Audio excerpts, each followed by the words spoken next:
Hi everyone. In today's tutorial, we will show you how to add code to a Squarespace website.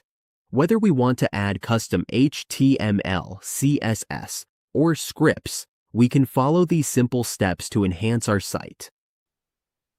On the Squarespace dashboard, click on the website in the left part of the dashboard.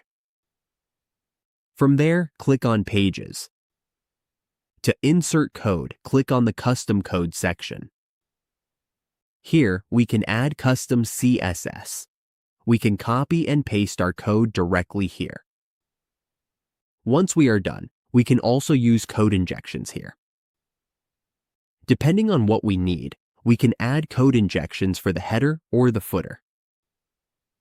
If we have our sample code ready, we can paste it here. And that is how we add code to a Squarespace website.